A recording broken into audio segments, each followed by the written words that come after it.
Meanwhile, Customs Commissioner Rufi Biazon wants a better revenue collection performance by the Bureau's districts. This following their failure to realize their collection targets. More from Noel Perfecto.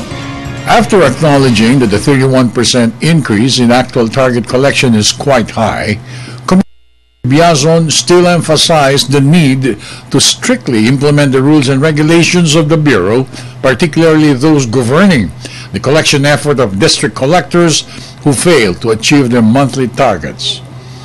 Well, una kailangan siyempre ipaliwanag nila yung basis ng performance nila. Kung sila ay nag-shortfall, bakit nagkakaroon ng shortfall? Kasi baka kinakailangan natin magkaroon ng pag-aaral kung paano namin dinidistribute yung target ng ahensya. Kasi may mga puerto na nakakamit at lumalampas pa doon sa target at mayroong iba na kung medyo madalas silang hindi nakakaabot sa target. According to Biazon, these changes are quite drastic, but they have to be done to regain the strength of the agency when it comes to collecting the correct taxes for the nation's coffers. 4 large collection targets have once again failed to achieve their target collection for the month of October.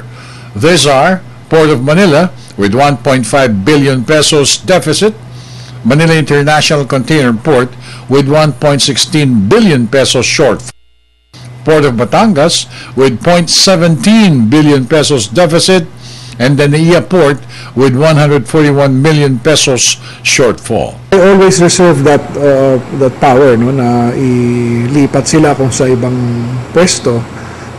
Basta ang importante meron akong basehan kung paano ko gagawin yun at bakit ko gagawin. Biazon likewise said that the implementation of stricter measures would also help address corruption inside and outside of aduana. Another measure involves the coordination of customs with other government agencies such as PIDEA against illegal drugs in the country's ports. We also consider, lalo na yung operationalizing yung ibang efforts namin to catch smuggled drugs. Tapos yung coordination on specific cases para lang masiguro natin na mahuli yung mga nasa likuran nito. For the People's Television, I'm Noel Perfecto.